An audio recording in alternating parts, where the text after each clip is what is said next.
If you had a boat, you'd go out on the ocean. If you had a pony, you'd ride it on your boat and go straight to the New Discourses Preserving Liberty Conference at sea November 15th through 22nd, 2026. Round trip sailing out of Tampa, Florida through the Caribbean, talking about all of the top ideas of New Discourses. We're going to be talking, of course, about American liberty. We're going to be talking about totalitarianism, communism, fascism, probably Islamism, you never know. We're going to hit all the important stuff. So I hope you will join us. I hope you will come and meet all of the different people who support New Discourses and want to come to something like this, because every time I have a conference, that's the part people love most, is all the friends they make, all the people that are in this New Discourses community. And I hope you will join us on this ship in November for a week-long excursion of learning and fun and conversation and fellowship. So that's, again, November 15th through 22nd, the Preserving Liberty Conference at Sea. Everything you need to know, everything you need to do is at ndcruise.com. The website is ND for New Discourses, ndcruise.com. I hope to see you there.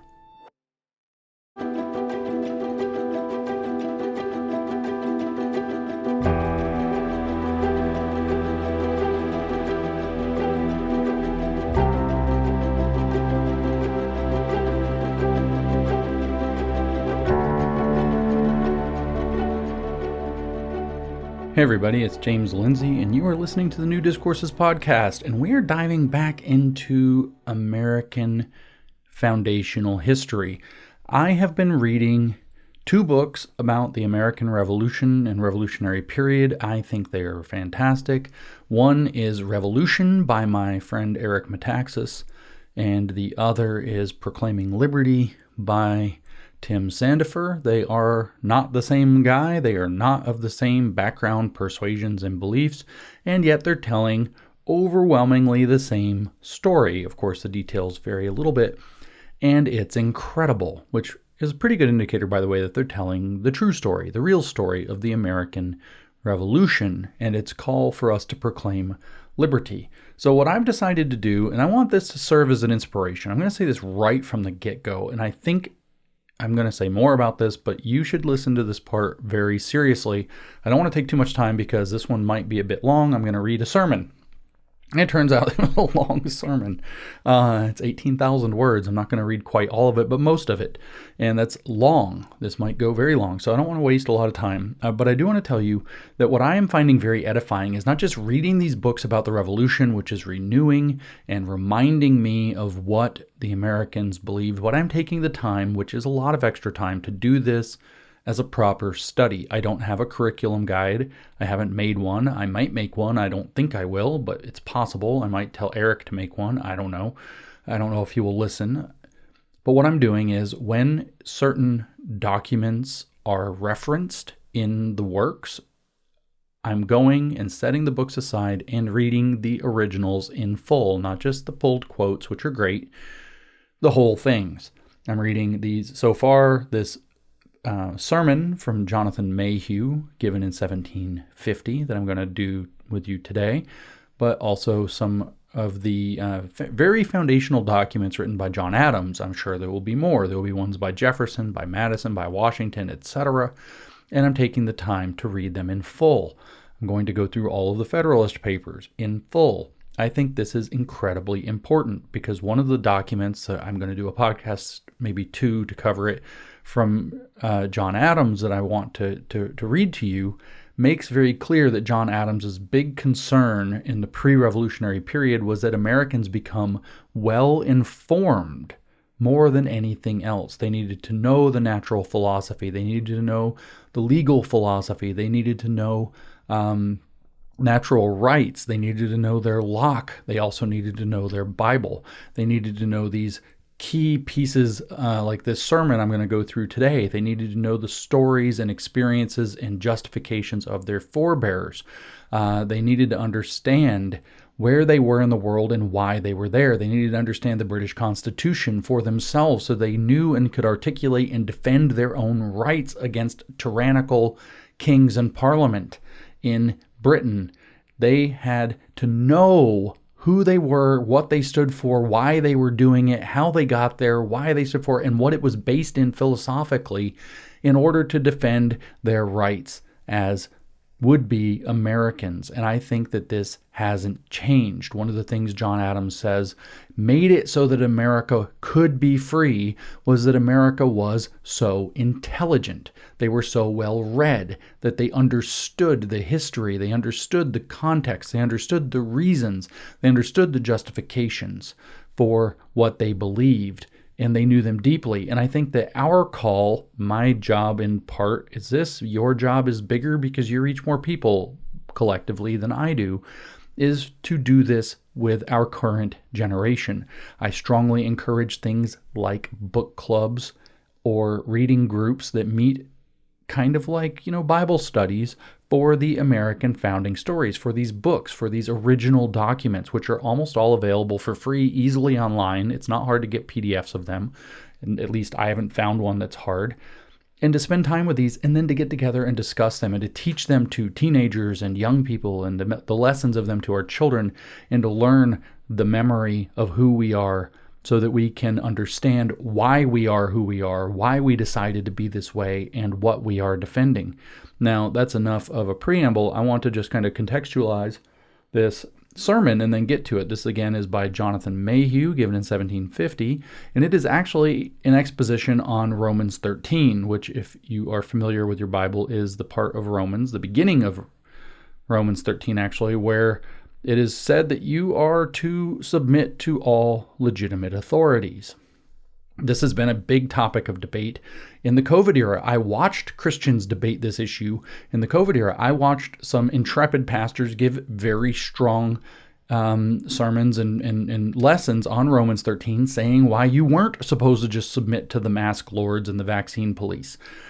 And they were convincing. But what I didn't know at the time was that maybe the most American and definitive case on Romans 13 ever written was given in 1750 and served not just as a commentary on Romans 13 and the way that Americans view this piece of scripture about authorities and submitting to authorities, but also maybe it's the best one. Maybe it's not just the best one ever written, and I think it is.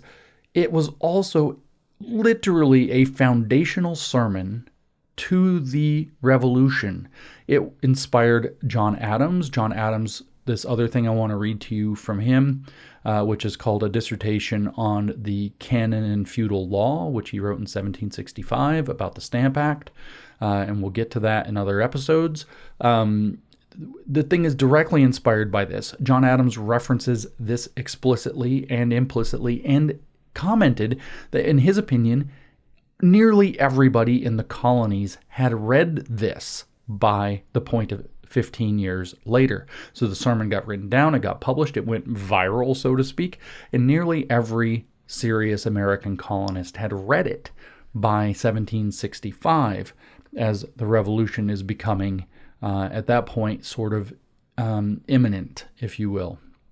The series of acts that finally broke the camel's back, so to speak, and led the Americans to declare independence was already in motion. So this sermon, which is a discourse on Romans 13, is in effect a core foundational document of the American mindset toward government authority and of the American mindset, period. The American theology, if you will. And it's very hard for me when I read this to think that I'm not vindicated in my claim that Western civilization, as we conceive of it today, is Judeo-Christian American. This really kind of is a shining light for why. But like I said, this thing's long. I'm going to skip a relatively fair portion of it, but not nearly half. And so let's, without further ado, get to this. You've now heard what it is. You understand why it's relevant. I will actually make relatively less commentary than I tend to let the sermon kind of stand for itself. But its title, again, this is by Jonathan Mayhew, who was a young Congregationalist preacher with everything that entails, by the way, in Boston. I think he was at the West something church, I forget. But its title is A Discourse Concerning Unlimited Submission and Non-Resistance to the Higher Powers, with some reflections on the resistance made to King Charles I and on the anniversary of his death, in which the mysterious doctrine of that prince's saintship and martyrdom is unriddled, the substance of which was delivered in a sermon preached in the West Meeting House in Boston the Lord's Day after the 30th of January, 1749/50. That's a hell of a title. It usually goes by A Discourse Concerning the Unlimited Submission and Non-Resistance to the Higher Powers. This is super important, okay, to the American conception. This is his discourse, like I said, on the opening lines of Romans 13. And it's a question he's asking, is it correct to read Romans 13 as calling for unlimited submission and non-resistance to the higher powers, meaning to your government? Should you give unlimited submission to whatever the authorities say? Should you never resist them? The quintessential debate I watched play out with my own eyes over COVID-19 and its tyrannical policies, among others. So this debate is still live and hot today. Live and hot today. And so he opens with a preface. I like how it's retained some of the old style writing and capitalizations and stuff. I should warn the listener that as many Congregationalists in New England at the time and many Americans at the time, he was not very fond of the Catholic Church and Catholics, or Anglicans as Catholic lights. He was not fond of priests or these hierarchical structures that intertwine with the government. As a matter of fact, he's very against them. The thing that John Adams wrote 15 years later, based off of this, which is titled a dissertation, as he called it, on the on the canon and feudal law, is also very hostile in the same way. He's very anti the idea of an intertwined church and state, but I don't want to digress. So here's Jonathan Mayhew's preface. The ensuing discourse is the last of 3 upon the same subject, with some little alterations and additions. It is hoped that but few will think the subject of it an improper one to be discoursed on in the pulpit, under a notion that this is preaching politics instead of Christ. So again, by the way, if you keep up with this stuff on the Christian side of the world, this is a lively debate in 2026 and has been a lively debate all through the last 10 years. This is one of the reasons that Charlie Kirk turned so strongly to discussions of faith and politics. It is hoped that but few will think the subject of it an improper one to be discoursed on in the pulpit, under a notion that this is preaching politics instead of Christ. So this idea that churches should not be preaching politics was even in 1750 a concern. However, he writes, to remove all prejudices of this sort, I beg it may be remembered that, quote, all Scripture is profitable for doctrine, for reproof, for correction, for instruction in righteousness, citing Peter. 2 Peter 3:16, if I'm reading his notation right.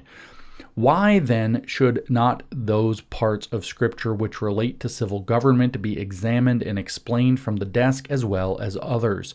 Obedience to the civil magistrate is a Christian duty, and if so, why should not the nature, grounds, and extent of it be considered in a Christian assembly? So if Christians are going to be called to be dutiful and follow the commands of the civil magistrate, why can't churches discuss the context and limitations of that, the nature, grounds, and extent be considered in a Christian assembly? Besides, he says, if it be said that it is out of character for a Christian minister to meddle with such a subject, this censure will at last fall upon the holy apostles.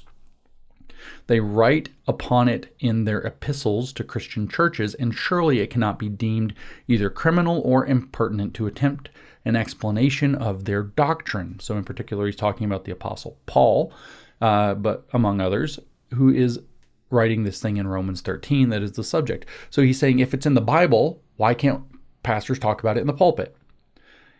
It was near, I just want to impress on everybody again real quick before I go on. I just want to really impress on everybody that the same debate we're having today in Christian circles was being had in 1750.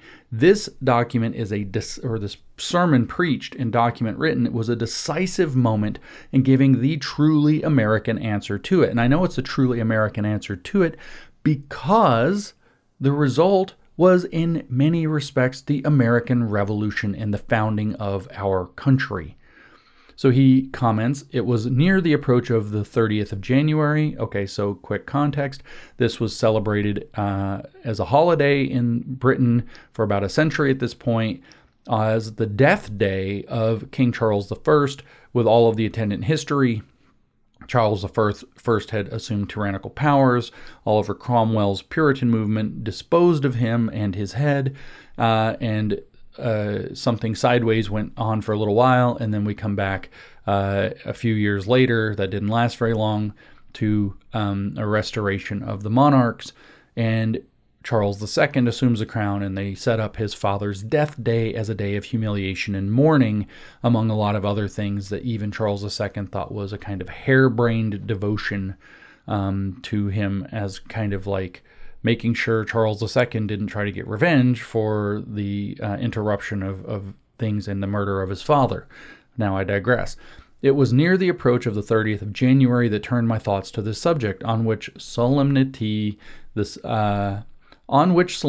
slavish doctrine, listen to this language, because this actually appears echoed in this Tennessee State Constitution written in 1796. So 46 years after this sermon was preached, the same language appears in Article 1, Section 4 of the Tennessee State Constitution, which I've read here on the podcast before, and I think is one of the most based things in writing.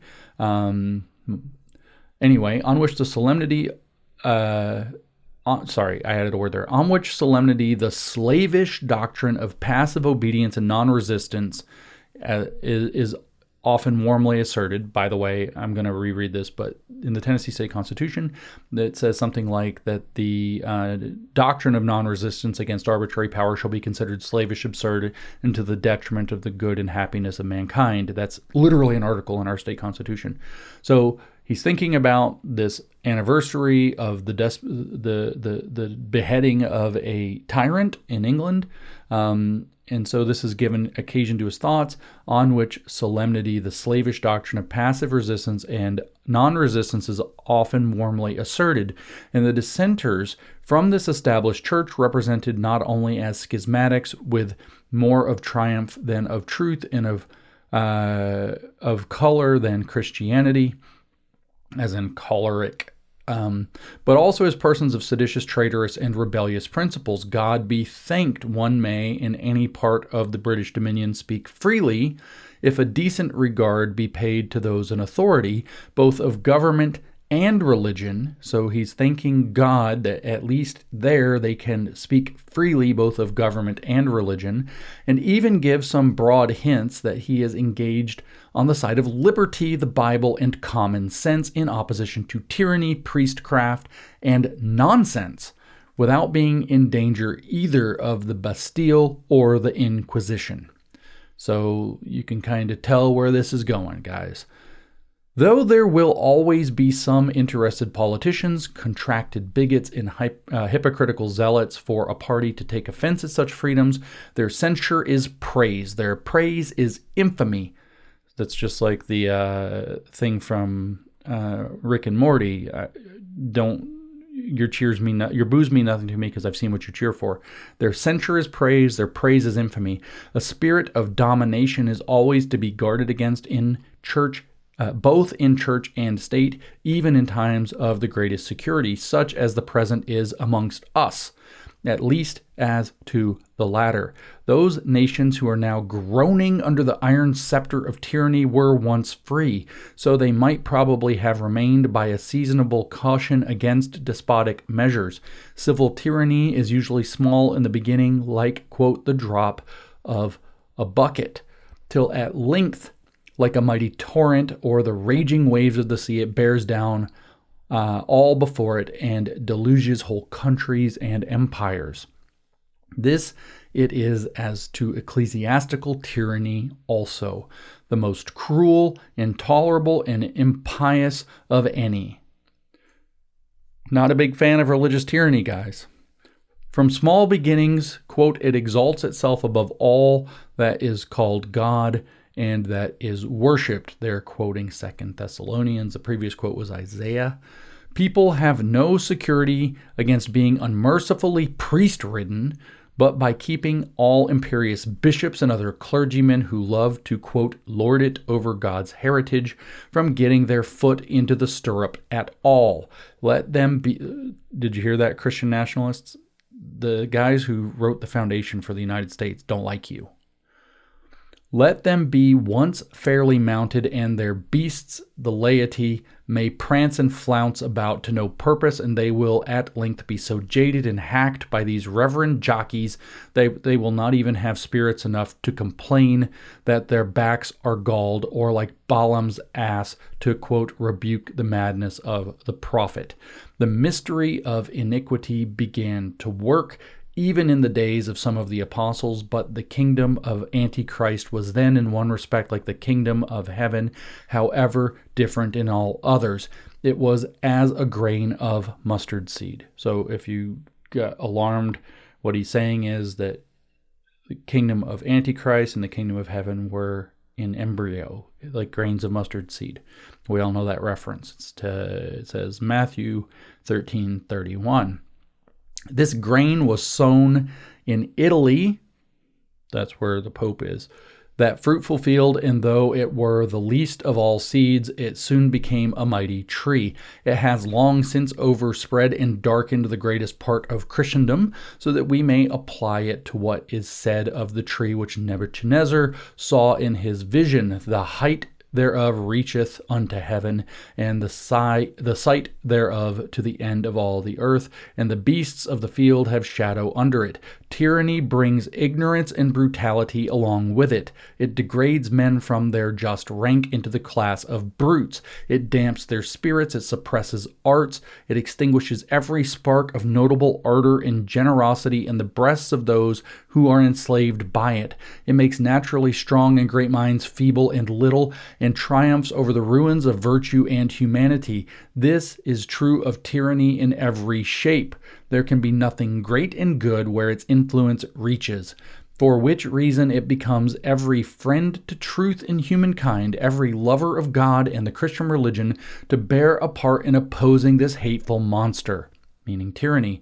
It was a desire to contribute a mite towards carrying on a war against this common enemy that produced the following discourse. So he wants to contribute a little bit to the anti-tyranny movement. And if it serve in any measure to keep up a spirit of civil and religious liberty among us, my end is answered. Notice what his primary goal here is to keep up a spirit of civil and religious liberty among us. There are virtuous and candid men in all sects, all such are to be esteemed. There are also vicious men and bigots in all sects, and all such ought to be despised. Jonathan Mayhew. So here we go to the actual sermon. That's his written introduction. Concerning unlimited submission and non-resistance to the higher powers. He opens actually with the first 8 verses of Romans 13. Actually, it says 1 through 8, but there's only 7 of them here. So I guess the first 7 verses, as written in the King James, let every soul be subject unto the higher powers, for there is no power but of God. The powers that be are ordained of God. Whoever therefore resisteth the power resisteth the ordinance of God, and they that resist shall receive to themselves damnation. For rulers are not a terror to good works, but to the evil. Wilt thou then not be afraid of the power? Do that which is good, and thou shalt have praise of the same. For he is the minister of God to thee for good. But if thou do that which is evil, be afraid. For he beareth not the sword in vain, for he is the minister of God, a revenger to execute wrath upon him that doth evil. Wherefore ye must needs be subject, not only for wrath, but also for conscience sake. For this cause pay you tribute also, for they are God's ministers, attending continually upon this very thing. Render therefore to all their dues, tribute to whom tribute is due, custom to whom custom, fear to whom fear, honor to whom honor. So that's the opening part of Romans 13, and there's been a debate, apparently for hundreds of years, about whether or not that means Christians are to submit to their authorities with, as Mayhew phrases it, unlimited submission and non-resistance to the higher powers. The higher powers being the name for the authorities given by the Apostle Paul in his letter to the Romans. So he opens with that reading from the scripture, and then he goes into his sermon. Again, I'll make less comment than usual. It is evident that the affair of civil government may properly fall under a moral and religious consideration. I just said I won't make a lot of comment. Notice the moral and religious thing there. And notice what John Adams famously said later, that our Constitution was written for moral and religious people and wholly inadequate to the governance of any other. That's probably not a mistake. John Adams was overwhelmingly inspired by this sermon. And he again said everybody in the colonies, more or less, had read it by the time we get to even 1765, forget 1776.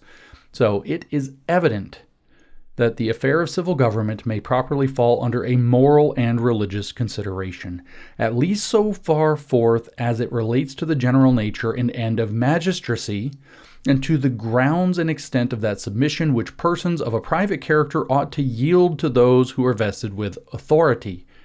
This must be allowed by all who acknowledge the divine original of Christianity.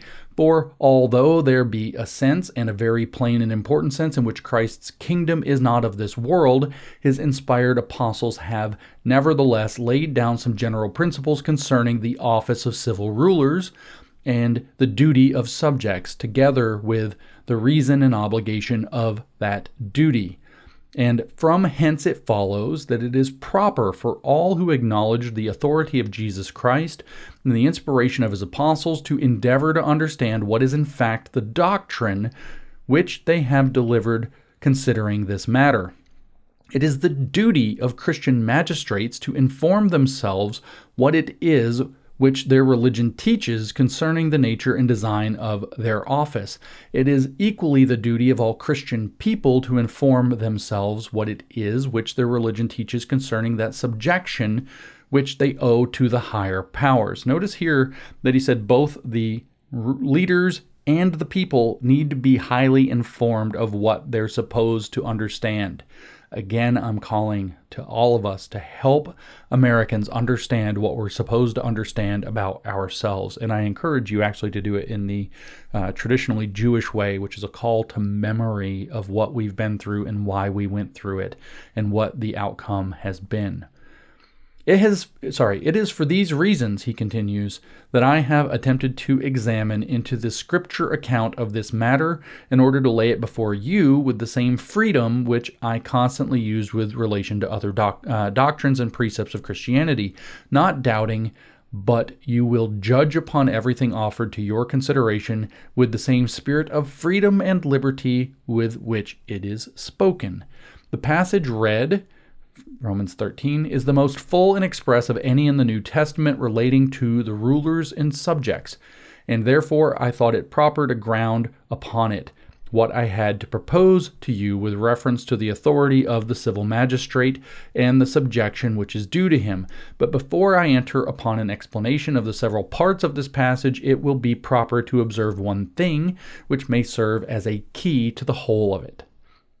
It is to be observed, then, that there were some persons amongst the Christians of the apostolic age, and particularly those at Rome, to whom St. Paul is here writing, who seditiously disclaimed all subjection to civil authority, refusing to pay taxes and the duties laid upon their traffic in merchandise, and who scrupled not to speak of their rulers without any due regard to their office and character. So there were some scallywags at the time that Paul was admonishing who didn't think they had any duties to their leaders whatsoever because they were Christian or because they were Jewish, though for different reasons.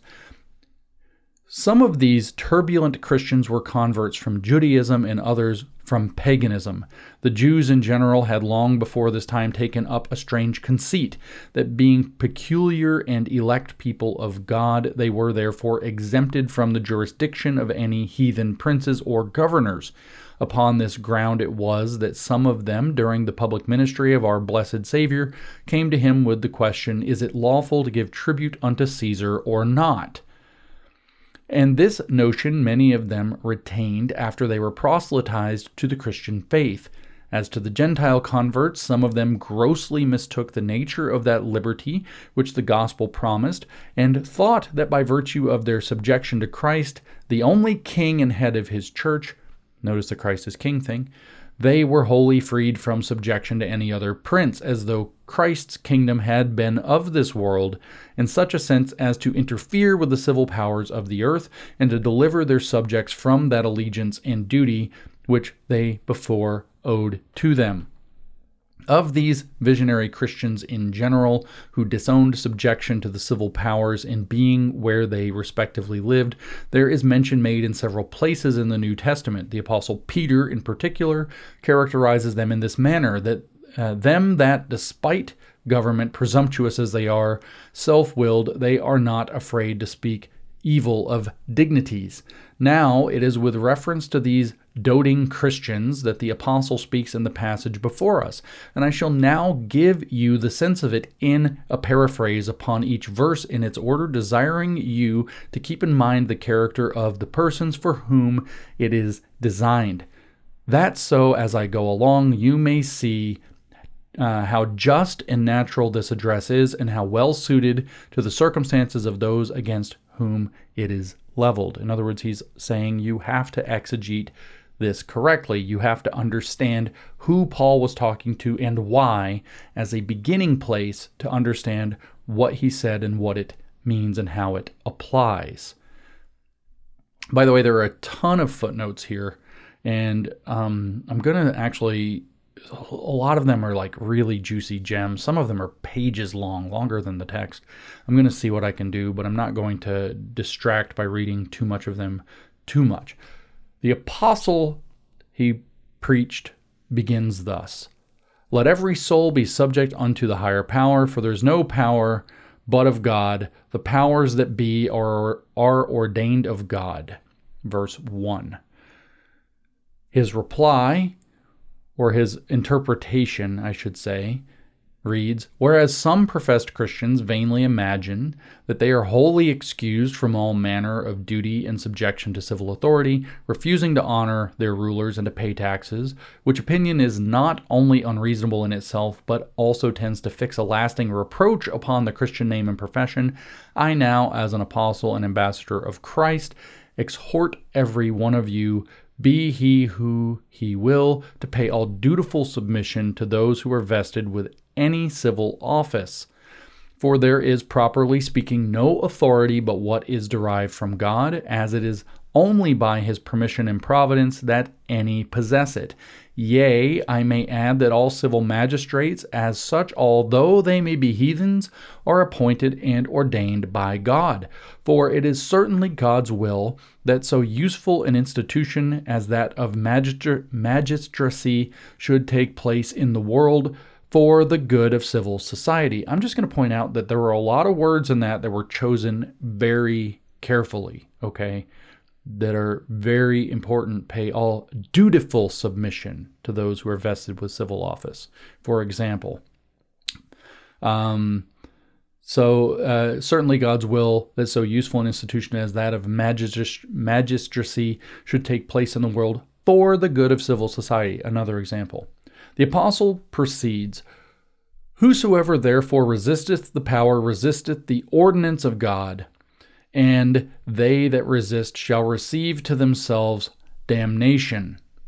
So he continues his interpretation.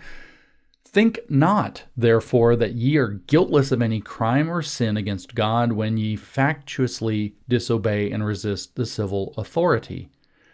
For magistracy and government being, as I have said, the ordinance and appointment of God, it follows that to resist magistrates in the execution of their offices is really to resist the will and ordinance of God himself. They who thus resist will accordingly be punished by God for this sin in common with others. So he's interpreting these verses one after another. The apostle goes on. For rulers are not a terror to good works, but to the evil. Wilt thou then not be afraid of the power? Do that which is good, and thou shalt have praise of the same, for he is the minister of God to thee for good. So that's verses 3 and 4 combined. And this is kind of the fulcrum around which almost his entire interpretation is going to hinge. Okay, so his interpretation of this section is, or his lay rendering, I should say, of it is, that you may see the truth and justness of what I assert with respect to the magistracy is the ordinance of God, and that you sin against him in opposing it. Consider that even pagan rulers are not by the nature and design of their offices enemies and a terror to the good and virtuous actions of men, but only to the injurious and mischievous of society. Will ye not then reverence and honor magistracy when ye see the good end and intention of it? How can you be so unreasonable? Only mind to do your duty as members of society, and this will gain you the applause and favor of all good rulers. For while you do thus, they are by their office as ministers of God, obliged to encourage and protect you. It is for this very purpose that they are clothed with power. The apostle subjoins, but if thou do that which is evil, be afraid, for he beareth not the sword in vain, for he is the minister of God, a revenger to execute wrath upon him that doth evil. So this is the last part of verse 4, and he comments, or he extrapolates, but upon the other hand, if you refuse to do your duty as members of society, if you refuse to bear your part in the support of government, if you are disorderly and do things which merit civil chastisement, then indeed ye have reason to be afraid, for it is not in vain that rulers are vested with the power of inflicting punishment. They are by their office not only the ministers of God for good to those that do well, but also his ministers to revenge, to discountenance, and to punish those that are unruly and injurious to their neighbors. So there's a long footnote here that's on this one, and let's go ahead and read this one because it's important. It is manifest that when the apostle speaks of it as the office of civil rulers to encourage what is good and to punish what is evil, he speaks only of civil good and evil. They are to consult the good of society as such, not to dictate in religious concerns. Notice the emphasis here on religious liberty. Not to make laws for the government of men's consciences and to inflict civil penalties for religious crimes. It is sufficient to overthrow the doctrine of the authority of the civil magistrate in affairs of a spiritual nature, so far as it is built upon anything which is here said by St. Paul or upon anything else in the New Testament. Only to observe that all the magistrates then in the world were then heathen, implacable enemies to Christianity, so that to give them authority in religious matters would have been in effect to give them authority to extirpate the Christian religion and to establish the idolatries and superstitions of paganism. And anyone can reasonably suppose that the apostle had reasonably suppose that the apostle had any intention to extend the authority of rulers beyond concerns merely civil and political to the overthrowing of that religion which he himself was so zealous in propagating.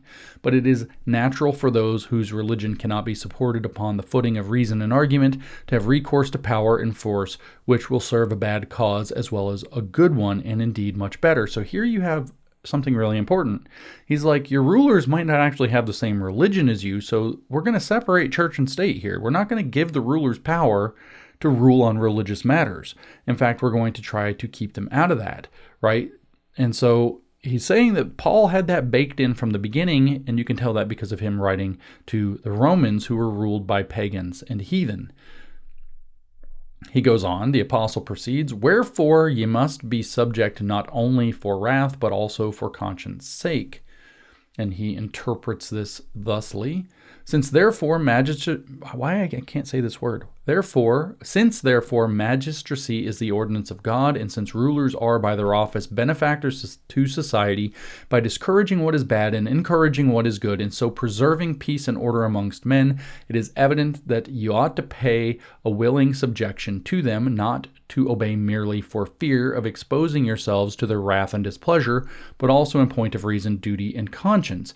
Ye are under an indispensable obligation as Christians to honor their office and to submit to them in the execution of it. The apostle goes on, for this cause pay you tribute also, for they are God's ministers, attending continually upon this very thing. And he interprets, and here is a plain reason also why you should pay tribute to them, for they are God's ministers, exalted above the common level of mankind, not that they may indulge themselves in softness and luxury, and be entitled to the servile homage of their fellow men, but that they may execute an office no less laborious than honorable, and attend continually upon the public welfare.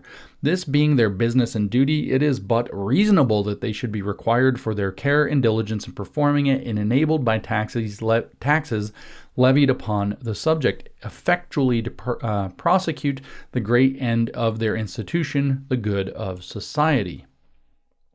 The apostle sums it all up with the following words: Render therefore to all their dues, tribute to whom tribute is due, custom to whom custom, fear to whom fear, honor to whom honor.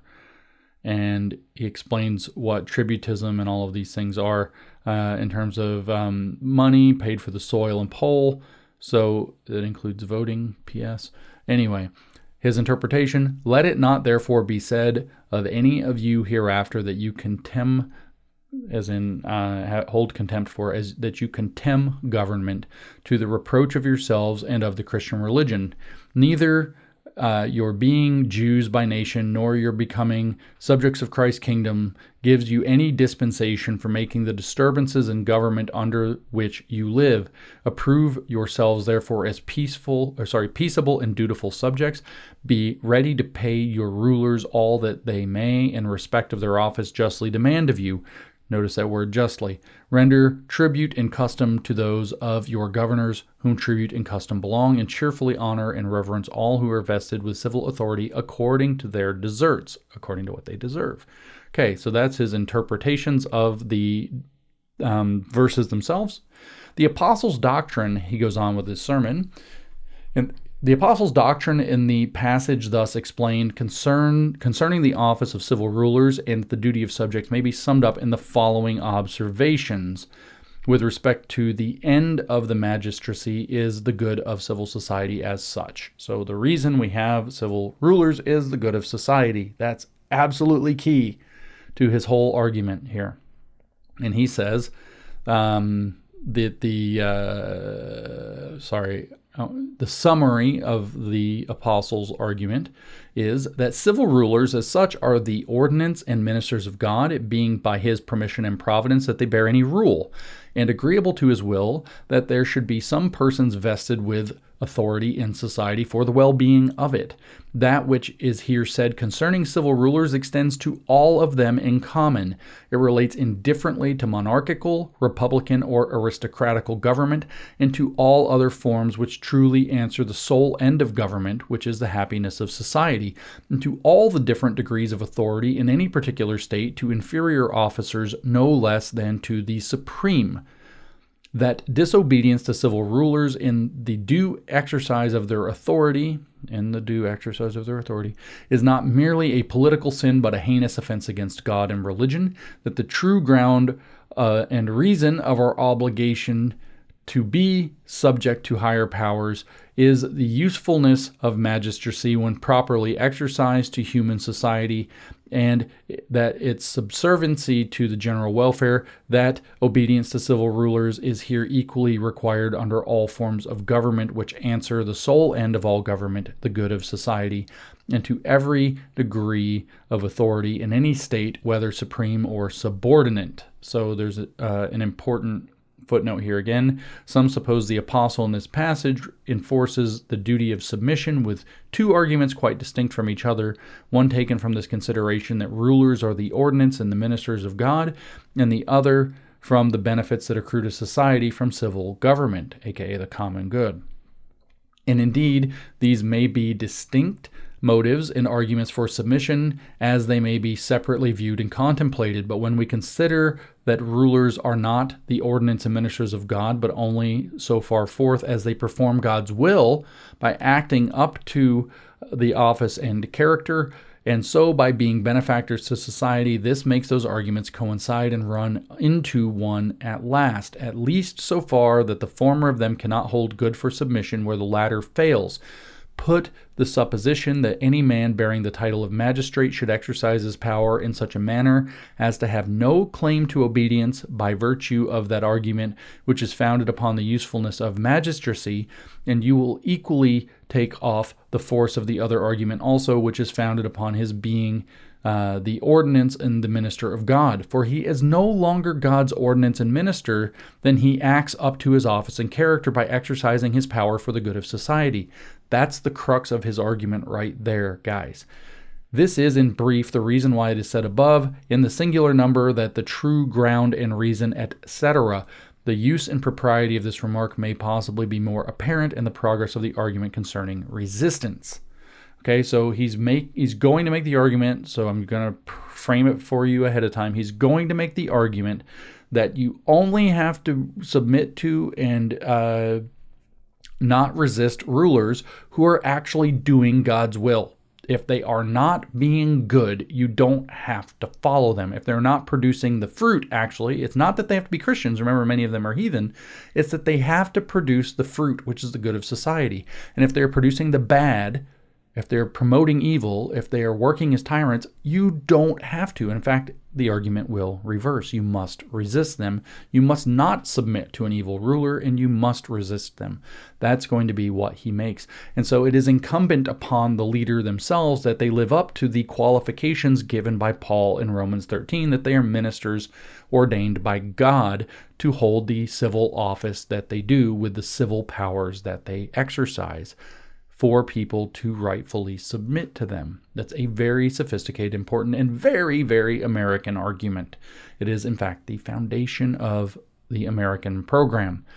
So he continues, from whence it follows, now that we've set it all up, that if unlimited obedience and non-resistance be here required as a duty under any one form of government, it is also required as a duty under other forms, and as a duty to subordinate rulers as well as to the supreme. He brings this up over and over again because there's an argument in his day, he mentions this way further down in the piece, that it only applies to the king and it doesn't apply to lesser rulers. And he's like, no, it applies to everybody. Paul didn't distinguish. And lastly, he says that those civil rulers to whom the apostle enjoins subjection are the persons in possession, the powers that be, those who are actually vested with authority. There is, now he's laid out the platform upon which he'll build his case. He says there is one very important and interesting point which remains to be inquired into, namely the extent of that subjection to the higher powers, which is here enjoined as a duty upon all Christians.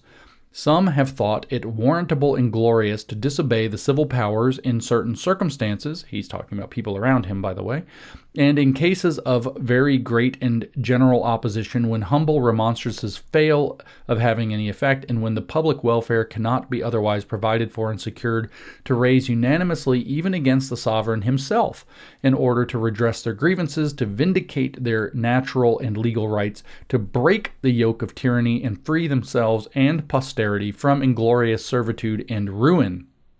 Notice how much that sounds like the Declaration of Independence and such, right?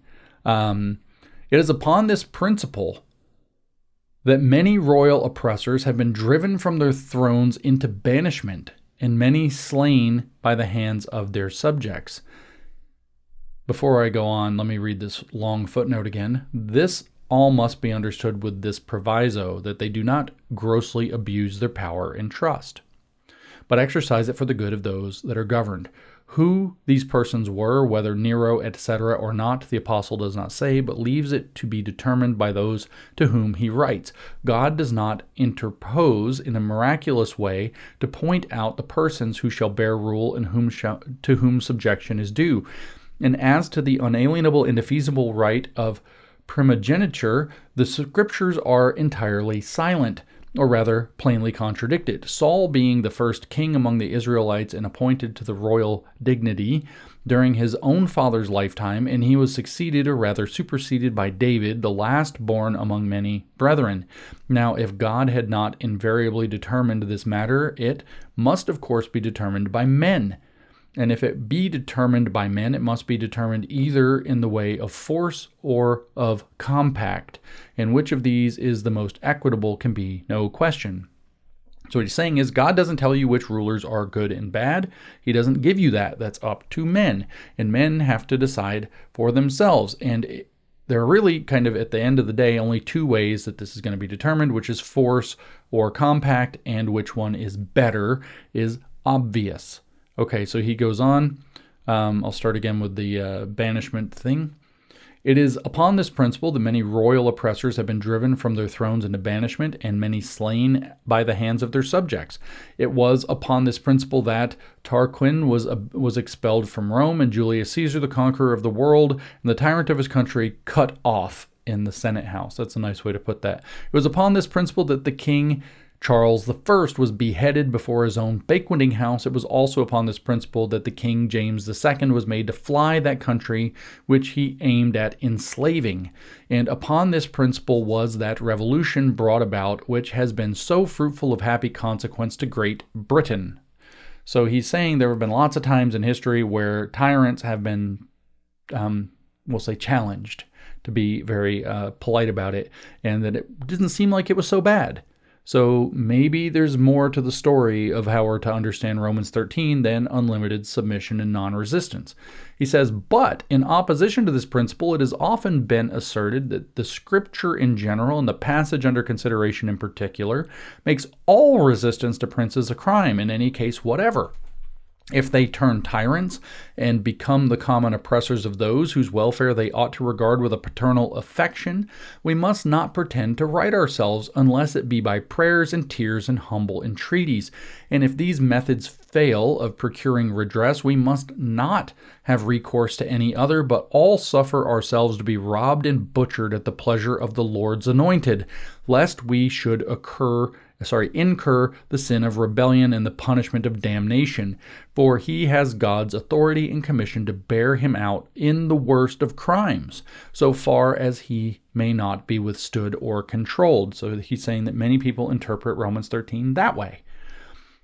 Now, whether we are obliged to yield such an absolute submission to our prince, or whether disobedience and resistance may not be justifiable in some cases, notwithstanding anything in the passage before us, is an inquiry in which we are all concerned, and this is the inquiry in which is the main design of the present discourse.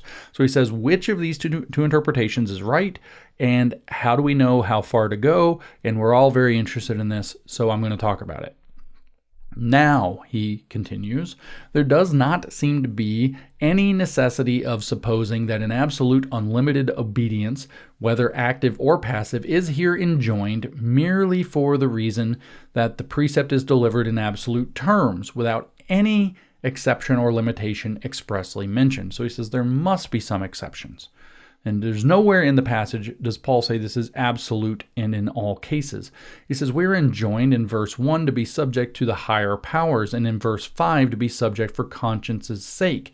And for conscience's sake, right? And because these expressions are absolute and unlimited, or more properly general, some have inferred that the subjection required in them must be absolute and unlimited also, at least so far as to make passive obedience and non-resistance a duty in all cases whatever, if not active obedience likewise.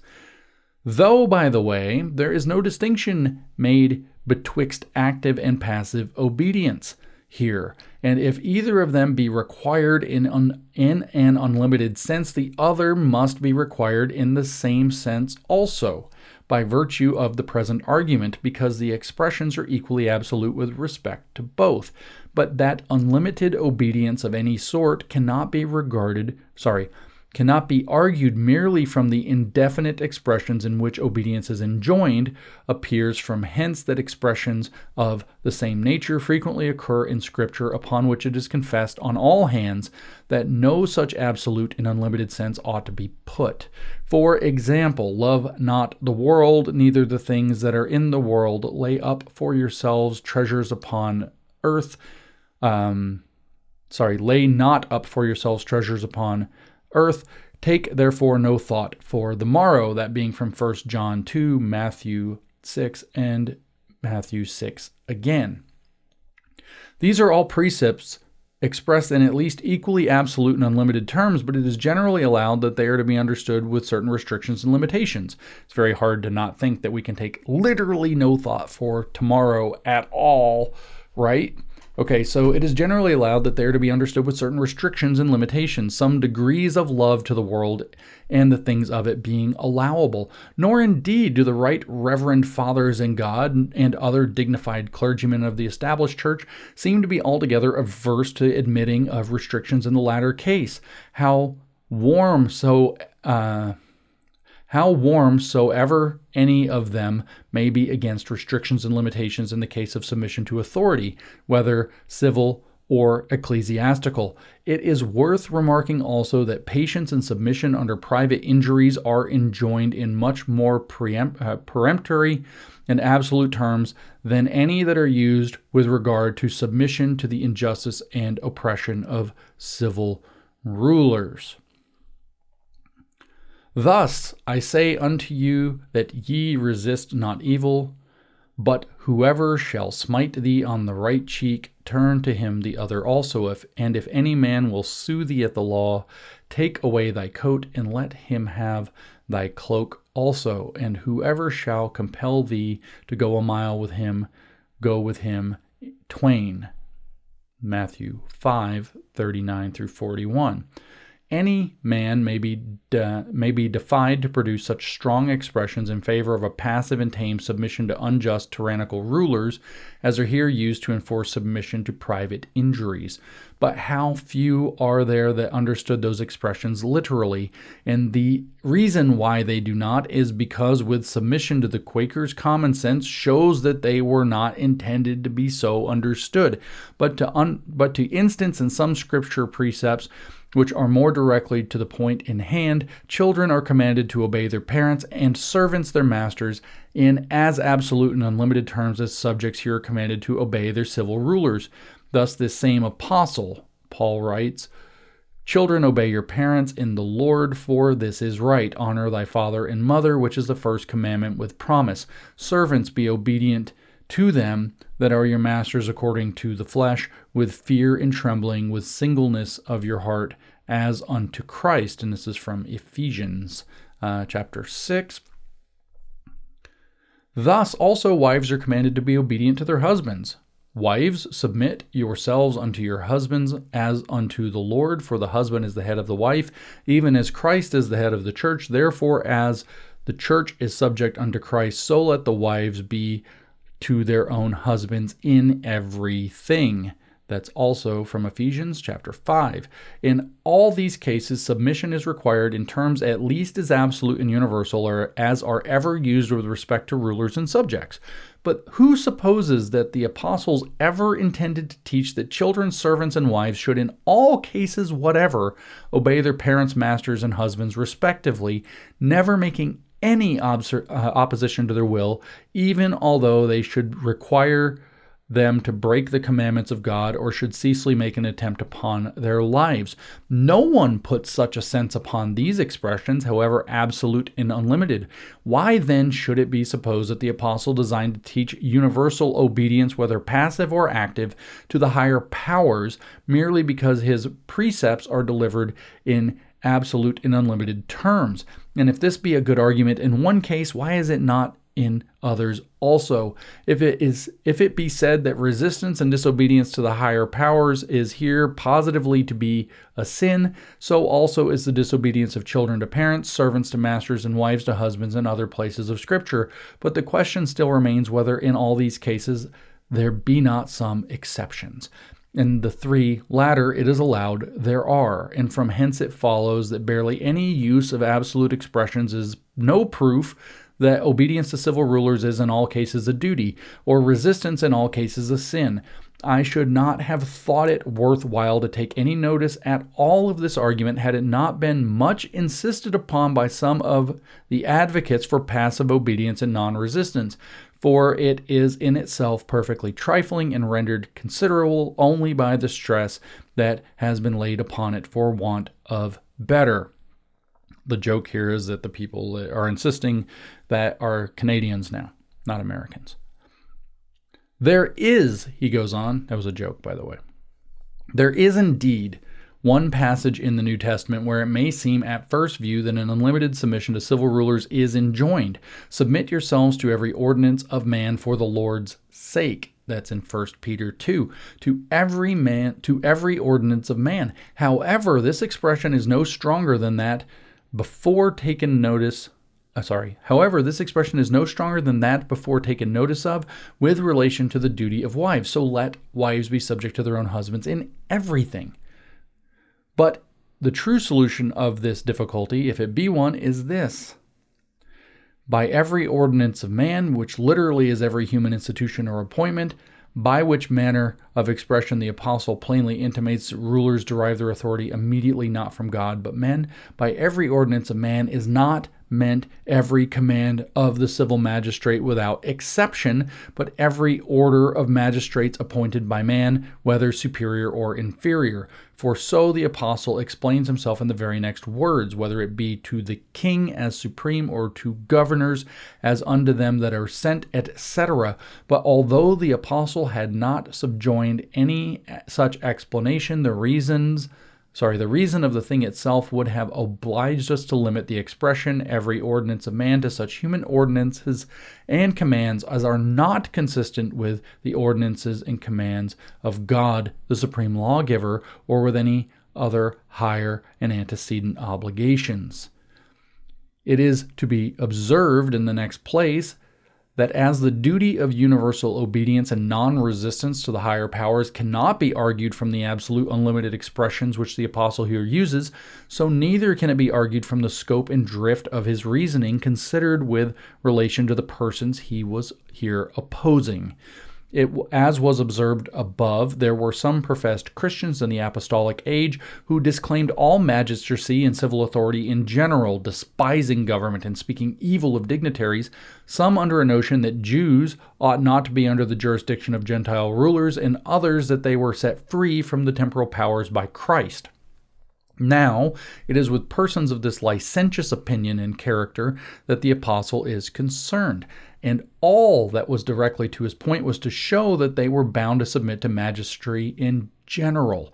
This is a circumstance very material to be taken notice of in order to ascertain the sense of the apostle. For this being considered, it is sufficient to account for all that he says concerning the duty of subjection and the sin of resistance to the higher powers, without having recourse to the doctrine of unlimited submission and passive obediences in all cases whatsoever.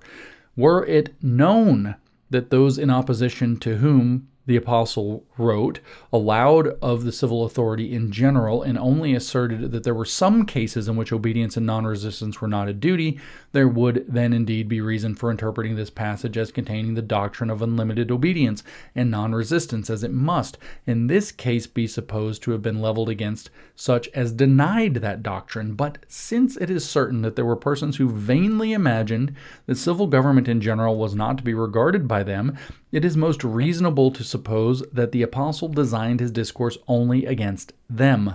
And agreeably to this supposition, we find that he argues the usefulness of a civil magistracy in general. It is agreeableness to the will and purpose of God, who is over all, and so deduces from hence the obligation of submission to it. But it will not follow that because civil government is in general a good institution and necessary to the peace and happiness of human society, therefore there are no supposable cases in which resistance to it can be innocent, so that the duty of unlimited obedience, whether active or passive, can be argued neither from the manner of expression here used, nor from the general scope and design of the passage. So that was a whole lot of words to basically disarm critics, where he's explaining that neither the specific wording that Paul gives nor the intended audience to whom he was speaking when you give proper exegesis form a satisfactory basis to say that you should have unlimited submission and non-resistance to the higher powers in the absolute. You cannot derive that conclusion from either of those two sources. That's his point. And, he says, if we attend to the nature of the argument with which the apostle here enforces the duty of submission to the higher powers, we shall find it to be such a one as concludes not in favor of submission to all those who bear the title of rulers in common, but only to those who actually perform the duty of rulers by exercising reasonable and just authority for the good of human society. This is a point which will be proper to enlarge upon, because the question before us turns very much upon the truth or falsehood of this position. Before I continue, I'm going to read that again, because you need to hear it again, knowing how important it is.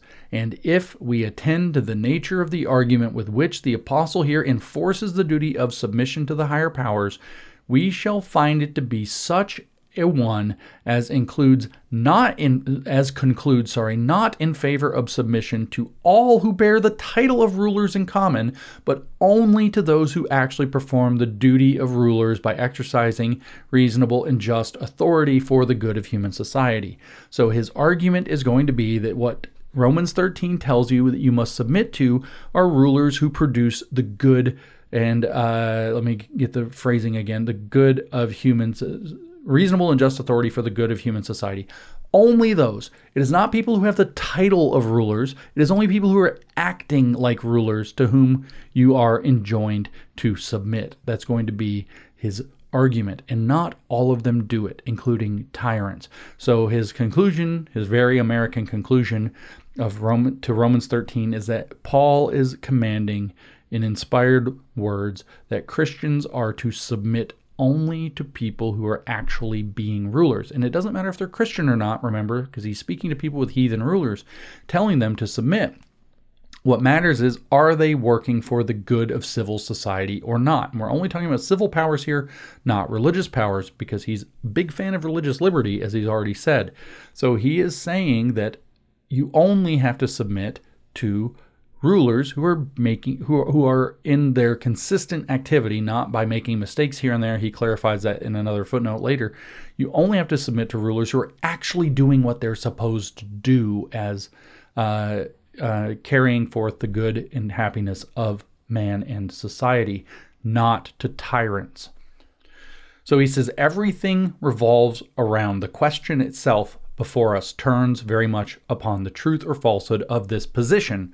So it all comes down to if he's interpreting Paul correctly, which he will argue from all kinds of angles, including freaking common sense. It is obvious, he goes on, then in general, that the civil rulers whom the apostle here speaks of, and obedience to whom he presses upon Christians as a duty, are good rulers, such as are in the exercise of their office and power benefactors to society. The footnote he adds here says, by good rulers are not intended such as are good in a moral or religious, but only in a political sense. Those who perform their duty so far as their office extends and so far as civil society as such is concerned in their actions. Okay, so he's not making a Christian nationalist argument. This guy cannot be used to bolster the Christian nationalist point. He's saying exactly not that.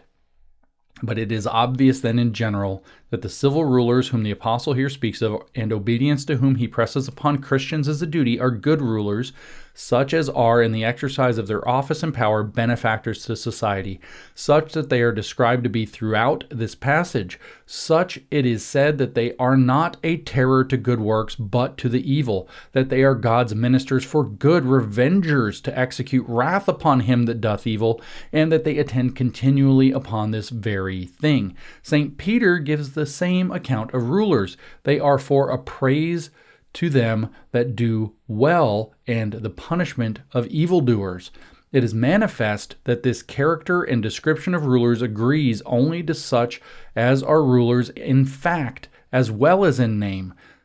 Did you get that? They have to be rulers in fact as well as in name for this to qualify. To such as govern well and act agreeably to their office. And the apostles' argument for submission to rulers is wholly built and grounded upon a presumption that they do in fact answer this character, and is of no force at all upon supposition of the contrary. If rulers are a terror to good works and not to the evil, if they are not ministers for good to society, but for evil and distress by violence and oppression, if they execute wrath upon sober, peaceable persons who do their duty as members of society and suffer rich and honorable knaves to escape with impunity, if instead of attending continually upon the good work of advancing the public welfare, they attend only upon the gratification of their own lust and pride and ambition to the destruction of the public welfare, if this be the case, it is plain that the apostles' argument for submission does not reach them, that they are not the same but different persons from those whom he characterizes and who must be obeyed according to his reasoning. There's your argument against COVID. There's your argument against the government of California. There's your argument against the Biden administration, and so on, given in 1750. Quintessential America, man. Let me illustrate the apostles' argument, he says, by the following similitude. It is no matter how far it is from anything which has in fact happened in the world. Suppose then it were allowed in general that the clergy were a useful order of men, that they ought to be esteemed very highly and loved for their works' sake. There he's citing 1 Thessalonians, and to be decently supported by those whom they serve, the laborer being worthy of his reward, there 1 Timothy. Suppose further that a number of reverend and right reverend drones who preached perhaps but once a year, and then not the gospel of Jesus Christ, but the divine right of tithes, and the dignity of their office as ambassadors of Christ, the equity of sinecures, and a plurality of benefices, the excellence of the devotions in that prayer book, which some of them hired chaplains to use for them, or some favorite point of church tyranny and anti-Christian usurpation. Suppose such men as these spending their lives in effeminacy, luxury, and idleness, or when they were not idle, doing that which is worse than idleness. Suppose such men should surely, merely by the merit of ordination and consecration in a peculiar odd habit, claim the great respect and reverence from those they civilly called the beasts of the laity, and demand thousands per annum for that good service which they never performed, and for which, if they had performed it, this would be much more than a quantum merit. Suppose this should be the case, it is only by way of simile, and surely will give no offense. He's obviously thinking about somebody for real, and he doesn't want to make people think that, or does but doesn't, wants to disclaim it. Would not everybody be astonished at such insolence, injustice, and impiety? Cough, Joel Webben.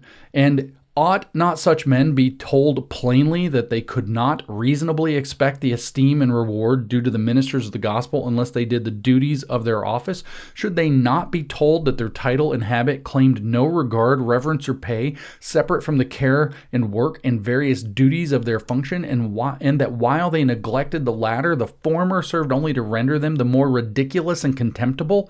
The application of this similitude to the case in hand is very easy. If those who bear the title of civil rulers do not perform the duty of civil rulers, but act directly counter to the sole end and design of their office, if they injure and oppress their subjects instead of defending their rights and doing them good, they have not the least pretense to be honored, obeyed, and rewarded according to the apostles' argument.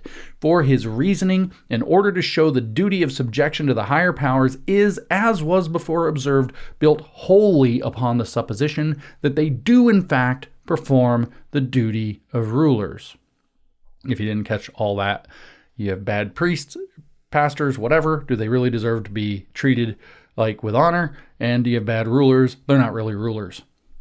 If it be said that the apostle here uses another argument for submission to the higher powers besides that which is taken from the usefulness of their office to civil society when properly discharged and executed, namely that their power is from God, and that they are ordained of God, and that they are God's ministers. And if it will be said that this argument for submission to them will hold good, although they do not exercise their power for the benefit but for the ruin and destruction of human society, this objection was obviated in part before. Okay, so what if you just take the deontological position? God said they're your rulers, or he at least allowed it by providence, therefore you have to submit them. This is the argument, by the way, of the counter-revolutionaries like Joseph de Maistre, who believes that a sovereign nation and its sovereign are to just be adhered to regardless of if they're doing good or bad. The woke right have actually taken up this line that the rulers are actually sovereign and you are to just kind of behave with them. He says that this has already been obviated in part before. Rulers, he says, have no authority from God to do mischief. So you can't, that's not possible. It's not God's authority that they're acting on. They don't have some magical divine right that just gives them the power to do stuff. They actually have to do the right thing, or they're not actually acting in line with God's will. Rulers have no authority from God, he answers, to do mischief. They are not God's ordinance or God's ministers in any other sense than as it is by his permission and providence that they are exalted to bear rule and as a magistracy duly exercised and authority rightly applied in the enacting and executing good laws attempered and accommodated to the common welfare of the subjects must be supposed to be agreeable to the will of the beneficent author and supreme Lord of the universe, whose kingdom ruleth over all and whose tender mercies are over all his works. It is blasphemy to call tyrants and oppressors God's ministers. Let me read that again. It is blasphemy to call tyrants and oppressors God's ministers. They are more properly the messengers of Satan to buffet us. No rulers are properly God's ministers, but such as are just ruling in the fear of God. When once magistrates act contrary to their office and the end of their institution, when they rob and ruin the public instead of being guardians of its peace and welfare, they immediately cease to be the ordinance and ministers of God, and no more deserve that glorious character than common pirates and highwaymen. So that or Democrats, I guess. So that whenever that argument for submission fails, which is grounded upon the usefulness of magistracy to civil society, as it always does when magistrates do hurt to society instead of good, the other argument, which is taken from their being the ordinance of God, must necessarily fail also. No person of a civil character being God's minister in the sense of the apostle no person of a civil character being God's minister in the sense of the apostle any farther than he performs God's will by exercising a just and reasonable authority and ruling for the good of the subject.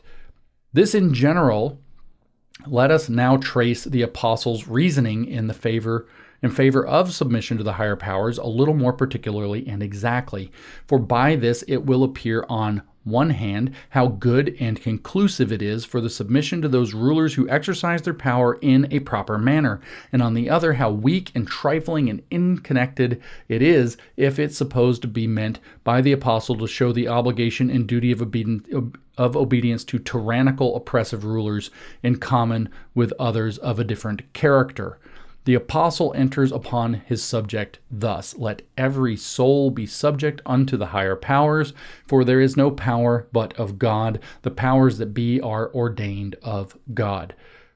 Romans 13, verse 1. Here he urges the duty of obedience from this topic of argument, that civil rulers, as they are supposed to fulfill the pleasure of God, are the ordinance of God, but how is this an argument for obedience to such rulers as do not perform the pleasures of God by doing good, but the pleasures of the devil by doing evil, and such as are not therefore God's ministers, but the devil's? Whosoever therefore resisteth the power, resisteth the ordinance of God, and that they resist shall receive to themselves damnation. Here the apostle argues that those who resist a reasonable and just authority which is agreeable to the will of God do really resist the will of God himself and will therefore be punished by him.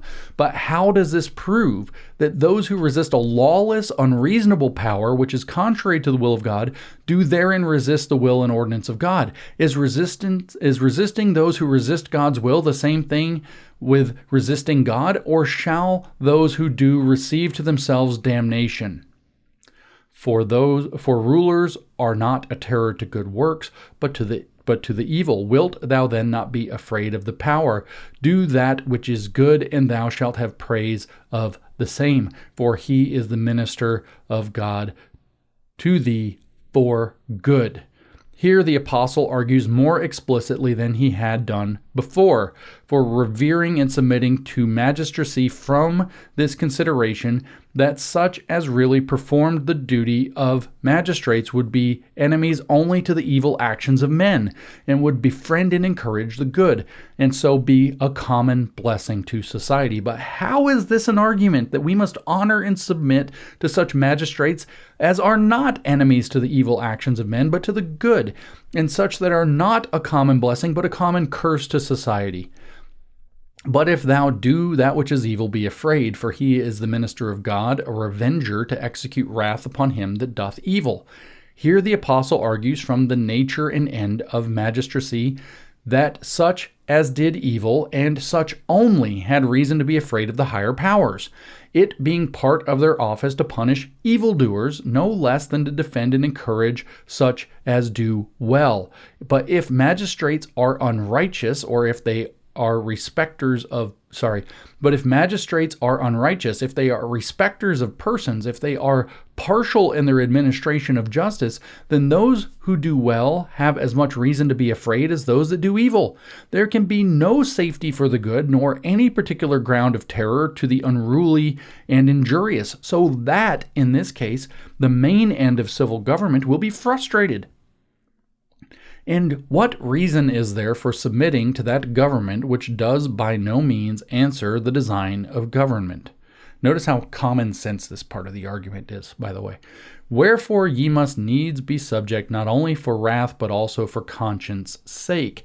Here the apostle argues that the duty of a cheerful and conscientious submission to civil government, from the nature and end of magistracy as he had before laid it down, that is, as the design of it was to punish evildoers and to support and encourage such as do well, and it must, if so exercised, be agreeable to the will of God. But how does what he here says prove the duty of a cheerful and conscientious subjection to those who forfeit the character of rulers, to those who encourage the bad and discourage the good?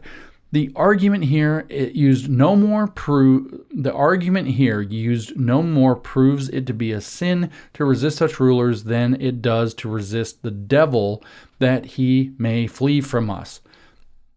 For one is truly the minister of God as the other. I really kind of butchered the emphasis there. This is some preaching, right? The argument here used no more proves it to be a sin to resist such rulers than it does to resist the devil, that he may flee from us. For one is truly the minister of God as the other. For this cause pay you tribute also, for they are God's ministers, attending continually upon this very thing. Here the apostle argues the duty of paying taxes, from this consideration that those who perform the duty of rulers are continually attending upon the public welfare. But how does this argument conclude for paying taxes to such princes as are continually endeavoring to ruin the public, and especially when such payment would facilitate and promote this wicked design? Cough, California. Cough, cough, USAID. Render therefore to all their dues, tribute to whom tribute is due, custom to whom custom, fear to whom fear, honor to whom honor. Here the apostle sums up what he had been saying concerning the duty of subjects to rulers, and his argument stands thus: since magistrates who execute their office well are common benefactors to society, and may, in that respect, be properly styled the ministers and ordinance of God, and since they are constantly employed in the service of the public, it becomes you to pay them tribute and custom, and to reverence and honor, and to submit to them in the execution of their respective offices. This is apparently good reasoning, but does this argument conclude for the duty of paying tribute, custom, reverence, and honor and obedience to such persons, although they bear the title of rulers, who use all their power to hurt and injure the public, such as are not God's ministers but Satan, such as do not take care of and attend upon the public's interest but their own, to the ruin of the public, that is, in short, to such as have no natural and just claim at all to tribute, custom, reverence, honor, and obedience. It is hoped that those who have any regard to the apostle's character as an inspired writer, or even as a man of common understanding, will not represent him as reasoning in such a loose, incoherent manner and drawing conclusions which have not the least relation to his premises. For what can be more absurd than an argument thus framed? Rulers are by their office bound to consult the public welfare and the good of society. Therefore you are bound to pay them tribute, to honor, and to submit to them, even when they destroy the public welfare and are common pest to society by acting in direct contradiction to the nature and end of their office. That was a little reductio ad absurdum, right? Thus, upon a careful review of the apostle's reasoning in this passage, it appears that his arguments to enforce submission are of such a nature as to conclude only in favor of submission to such rulers as he himself describes, that is, such as rule for the good of society, which is the only end of their institution. Common tyrants and public oppressors are not entitled to obedience from their subjects by virtue of anything here laid down by the inspired apostle. I now add farther that the apostle's argument is so far from proving it to be a duty of people to obey and submit to such rulers as act in contradiction to the public good, and so to the design of their office, that it proves the direct contrary.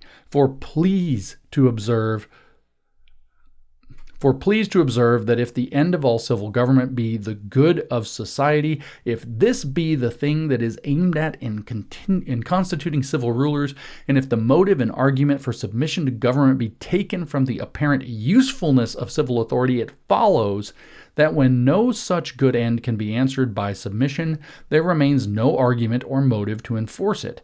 And if instead of this good end being brought about by submission, a contrary end is brought about, and the ruin and misery of society affected by it, here is a plain and positive reason against submission in all such cases, should they ever happen. And therefore, in such cases, a regard to the public welfare ought to make us withhold from our rulers that obedience and subjection which it would otherwise be our duty to render to them. He says, by the way, as a matter of clarity, this does not intend their acting so, contrary to the public welfare, in a few particular instances, which the best of rulers may do through mistake, etc., but through their acting so habitually, and in a manner which plainly shows that they aim at making themselves great by the ruin of their subjects. So he's clarifying, we don't go after people like this because they mess up. We go after them like this because they're awful. It's very important to understand. He says, if it be our duty, for example, to obey our king, merely for this reason that he rules for the public welfare, which is the only argument the apostle makes use of, it follows by a parity of reason that when he turns tyrant and makes his subjects his prey to devour and destroy instead of his charge to defend and cherish, we are bound to throw off our allegiance to him and to resist, and that according to the tenor of the apostle's argument in this passage. Not to discontinue our allegiance in this case would be to join with the sovereign in promoting the slavery and misery of that society, the welfare of which we ourselves as well as our sovereign are indispensably obliged to secure and promote as far as in us lies. It is true the apostle puts no case of such a tyrannical prince, but by his grounding his argument for submission wholly upon the good of civil society, it is plain he implicitly authorizes and even requires us to make resistance whenever this shall be necessary to the public safety and happiness. Let us make use of this easy and familiar similitude to illustrate the point in hand. Suppose God requires a family of children to obey their father and not to resist him, and enforces his command with this argument that the superintendence and care and authority of a just and kind parent will contribute to the happiness of the whole family, so that they ought to obey him for their own sakes more than for his. Suppose that this parent at length run distracted and attempts in his mad fit to cut all his children's throats. Now in this case, it is not the reason before assigned why these children should obey their parent while he continued of a sound mind, namely their common good, a reason equally conclusive for disobeying and resisting him, since he is become delirious and attempts their ruin. It makes no alteration in the argument whether this parent, properly speaking, loses his reason or does, while he retains his understanding, that which is as fatal in its consequences as anything he could do were he really deprived of it. This similitude needs no formal application, but it ought to be remembered that if the duty of universal obedience and non-resistance to our king or prince can be argued from this passage, the same unlimited submission under a republican or any other form of government, and even to all the subordinate powers in any particular state, can be proved by it as well, which is more than those who allege for it to be the mentioned purpose, which would be willing. I messed that all up. Which is more than those who allege it for the mentioned purpose would be willing, should it be inferred from it. I do apologize. The grammar in something written in 1750 is a little foreign. So that this passage does not answer their purpose, but really overthrows and confutes it, this matter deserves to be more particularly considered. The advocates for unlimited submission and passive obedience do, if I mistake not, always speak with reverence to kingly or monarchical government, as distinguished from all other forms, and with reference to submitting to the will of the king, in distinction from all subordinate officers, acting beyond their commission and the authority which they have received from the crown. It is not pretended that any persons beside the king have a divine right to do what they please, so that no one may resist them without incurring the guilt of factiousness and rebellion. If any other supreme powers oppress the people, or it is generally allowed if any other supreme powers oppress the people, it is generally allowed that these people may get redress by resistance if other methods prove ineffectual. And if any officers in a kingly government go beyond the limits of that power which they have derived from the crown, the supposed original source of all power and authority in the state, and attempt illegally to take away the properties and lives of their fellow subjects, they may be forcibly resisted, at least till the application can be made to the crown. But as to the sovereign himself, he may not be resisted in any case, nor of his officers, while they confine themselves within the bounds which he has prescribed to them. This is, I think, a true sketch of the principles of those who defend the doctrine of passive obedience and non-resistance. Now, there is nothing in Scripture which supports this scheme of political principles. As to the passage under consideration, the apostle here speaks of civil rulers in general, of all persons in common, vested with authority for the good of society, without any particular reference to one form of government more than to another, or to the supreme power in any particular state more than to subordinate powers. The apostle does not concern himself with the different forms of government. Now, here is a very, very, very long footnote. I'm going to try to finish the thought and come back to this. This he supposes left entirely to human prudence and discretion, not the consequence of this. All right, I'm distracted by the footnote. Do it again. This he supposes left entirely to the human prudence and discretion. Now the consequence of this is that unlimited and passive obedience is no more enjoined in this passage under monarchical government or to the supreme power in any state than under all other species of government which answer the end of government, or to the subordinate degrees of civil authority from the highest to the lowest. Those, therefore, who would from this passage infer the guilt of resisting kings in all cases whatever, though acting ever so contrary to the design of their office, must, if they will be consistent, go much farther and infer from it the guilt of resistance under all other forms of government, and of resisting any petty officer of the state, though acting beyond his commission in the most arbitrary, illegal manner possible. The argument holds equally strong in both cases. All civil rulers, as such, are the ordinants and ministers of God, and they are all, by the nature of their office and their respective spheres and stations, bound to consult the public welfare, with the same reason, therefore, that any deny unlimited and passive obedience to be here enjoined under a republic or aristocracy or any other established form of civil government, or to subordinate powers acting in an illegal and oppressive manner, with the same reason others may deny that such obedience is enjoined to a king or monarch or any civil power whatever. For the apostle says nothing that is particular to kings. What he says extends equally to all other persons, whatever vested with any civil office. They are all, in exactly the same sense, the ordinance of God and the ministers of God, and obedience is equally enjoined to be paid to them all. For, as the apostle expresses it, there is no power but of God, and we are more required to render all their dues, and not more than their dues. And what these dues are, and to whom they are to be rendered, the apostle saith not, but leaves to the reason and consciences of men to determine. I think that's really important, right? The apostle says we render to them their dues and not more than their dues, exactly what they are due. So this wasn't the super long footnote, but this is a long one. It spans a couple pages. He says the essence of government, and I mean good government, and this is the only government of which the apostle treats of in the passage, consists in the making and executing of good laws, laws attempted to the common felicity of the governed.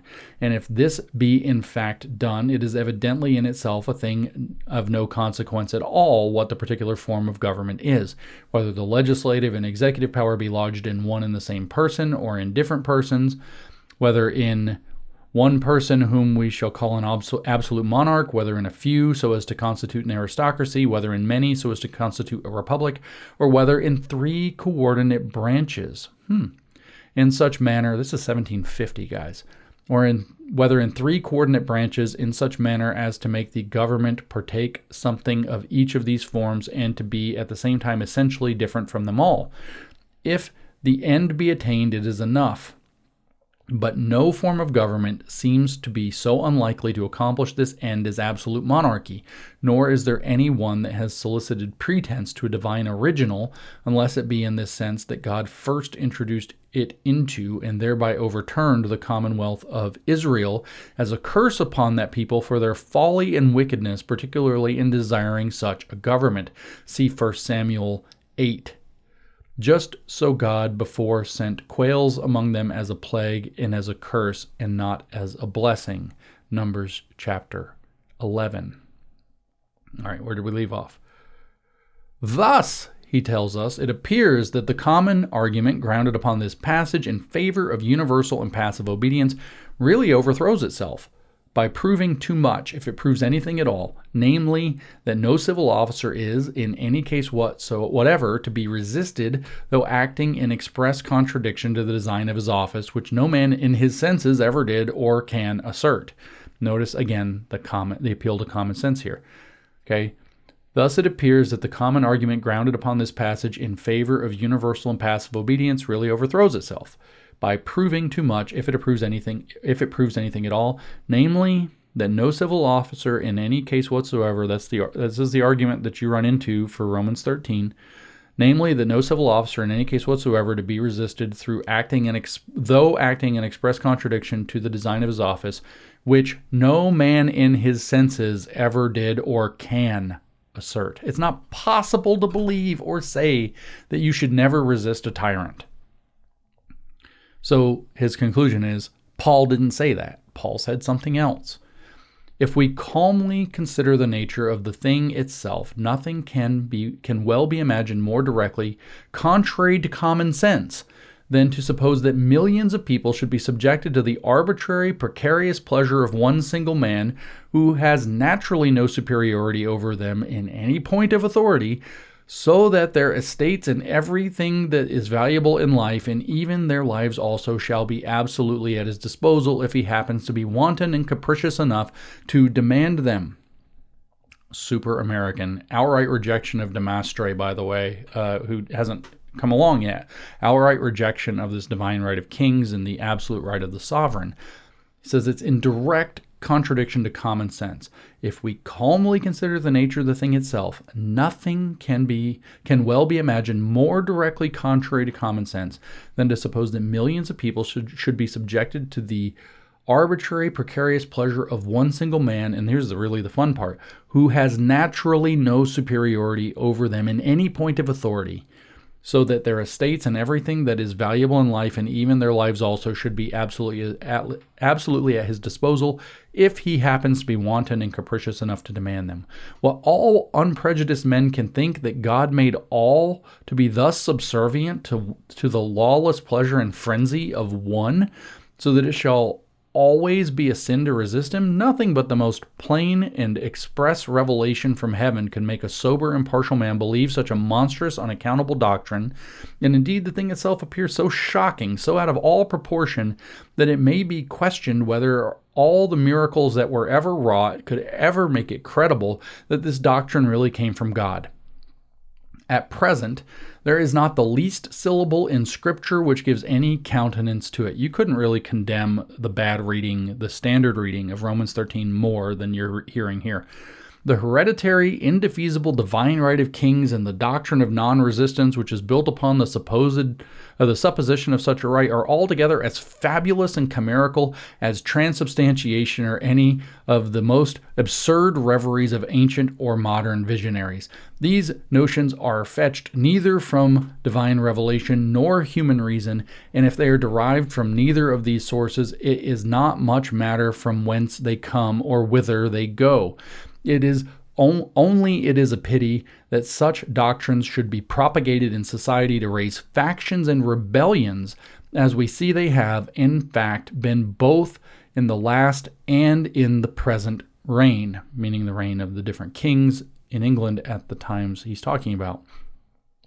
But then if unlimited submission and passive obedience to the higher powers in all possible cases be not a duty, it will be asked, how far are we obliged to submit? If we may innocently disobey and resist in some cases, why not in all? Where shall we stop? What is the measure of our duty? This doctrine tends to the total dissolution of civil government and to introduce such scenes of wild anarchy and confusion as are more fatal to society than the worst of tyranny. So don't let anybody fool you into thinking that the founders of America were anarchists. They were not. After this manner, he says, some men object, and indeed, this is the most plausible thing that can be said in favor of such an absolute submission as they plead for. But the worst, or rather the best of it, is that there is very little strength or solidity in it, for similar difficulties may be raised with respect to almost every duty of natural and revealed religion. He's about to basically say, don't be postmodern about this. To instance only two, both of which are near akin and indeed exactly parallel to the case before us, it is unquestionably the duty of children to submit to their parents and of servants to their masters, but no one asserts that it is their duty to obey and submit to them in all supposable cases, or universally a sin to resist them. Now, does this tend to subvert the just authority of parents and masters, or to introduce confusion and anarchy into private families? No. How then does the same principle tend to unhinge the government of that larger family, the body politic? We know in general that children and servants are obliged to obey their parents and masters respectively.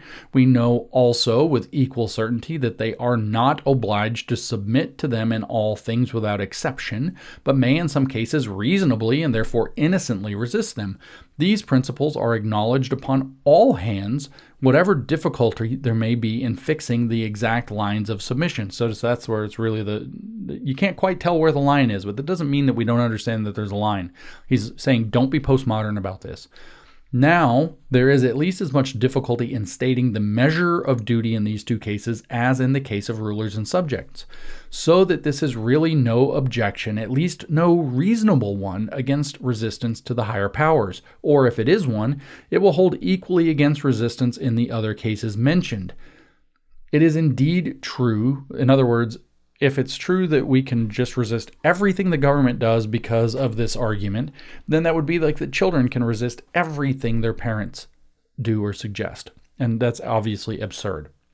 It is indeed true, he says, that turbulent, vicious-minded men may take occasion from this principle that their rulers may in some cases be lawfully resisted to raise factions and disturbances in the state, and to make resistance where resistance is needless and therefore sinful. But is it not equally true that children and servants of turbulent, vicious minds may take occasion from this principle that parents and masters may in some cases be lawfully resisted to resist when resistance is unnecessary and therefore criminal? Could a servant decide that, since I'm allowed to resist some things, that I can resist anything, or a child same?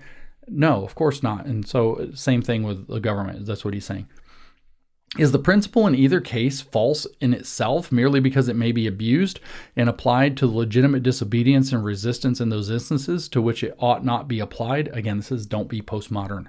According to this way of arguing, there will be no true principles in the world, for there are none but what may be wrested and perverted to serve bad purposes, either through the weakness or wickedness of men. This is basically like the single best summary of postmodern thinking ever. And now we're at the super long footnote. Well, let me read this summary of postmodernism again for you with that framing. According to this way of arguing, there will be no true principles in the world, for there are none but what may be wrested and perverted to serve bad purposes, either through the weakness or wickedness of men. It's a pretty damn good description of postmodernism, and his argument is, look, yes, we can resist, but don't be postmodern about it. You can't justify anything you want to do because sometimes it's justified. So let me read this super long footnote. This one it spans like 3 pages.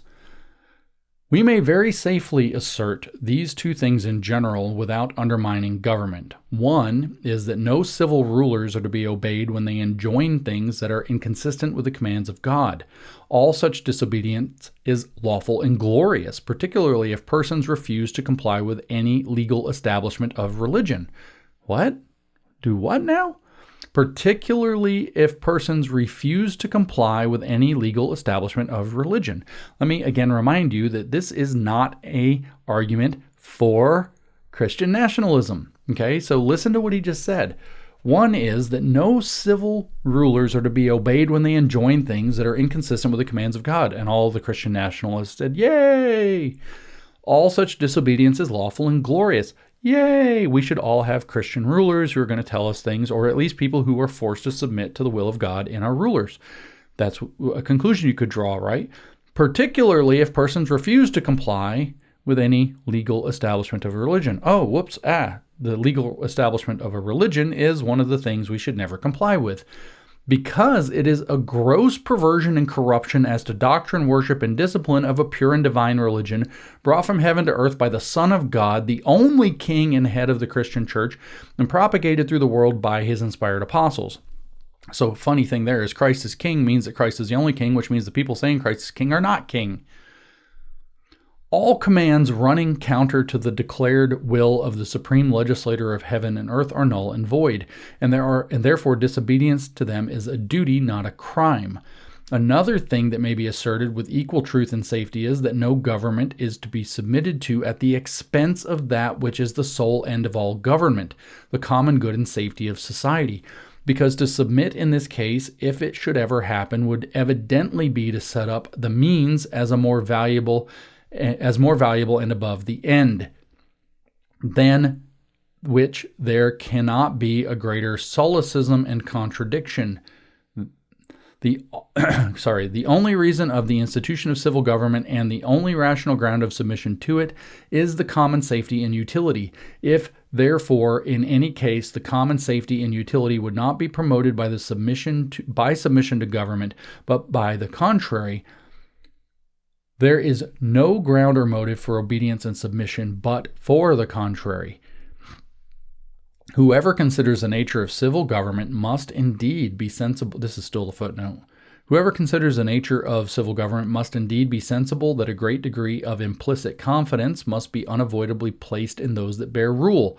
This is implied in the very notion of authority being originally a trust, committed by the people to those who are vested with it, as all just and righteous authority is. All besides is merely lawless force and usurpation, neither God nor nature having given any man a right of dominion over any society, independently of that society's approbation and consent to be governed by him. So again, another massive strike down of this idea that the sovereign is justified by God. And in fact, he's saying the government itself, whatever form it takes, is a trust between the people and the ruler. Now, as all men are fallible, it cannot be supposed that the public affairs of any state should always be administered in the best manner possible. Notice what he said there. Very, very important American truth admission rooted in the Reformation itself. Now, as all men are fallible, it cannot be supposed that the public affairs of any state should always be administered in the best manner possible, even by persons of the greatest wisdom and integrity. Nor is it sufficient to legitimate disobedience to the higher powers that they are not so administered, or that they are in some instances very ill managed. For upon this principle, it is scarcely supposable that any government at all could be supported or subsist. So what he's saying here is, you can't get mad if your government is sometimes incompetent. Like, that's just a human thing. So you don't get to resist due to just incompetence, right? They have to actually be willfully going against the good of society. Such a principle manifestly tends to the dissolution of government and to throw all things into confusion and anarchy. But it is equally evident, upon the other hand, that those in authority may abuse their trust and power to such a degree that neither the law of reason nor of religion requires that any obedience or submission be paid to them, but on the contrary, that they should be totally discarded. And on the authority which they were before vested with transferred to others who may exercise it more to those good purposes for which it is given.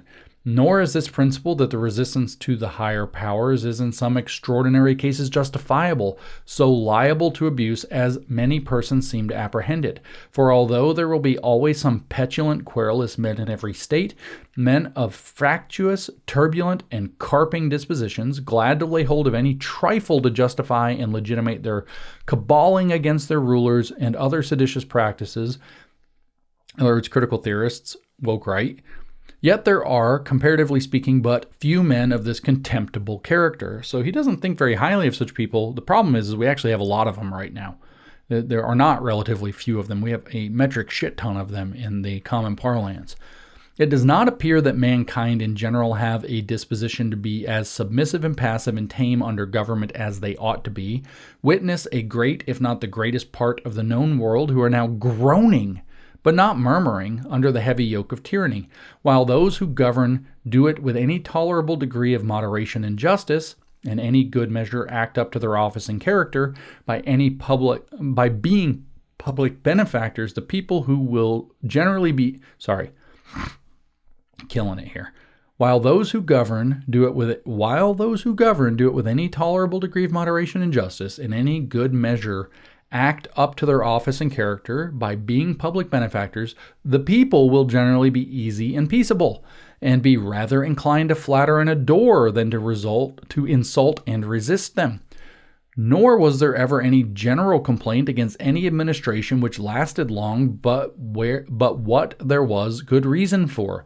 So he's basically saying people tend not to just rebel for no reason. Again, I point to the woke, who do this as a matter of their own idiotic conscience, their twisted, inverted conscience.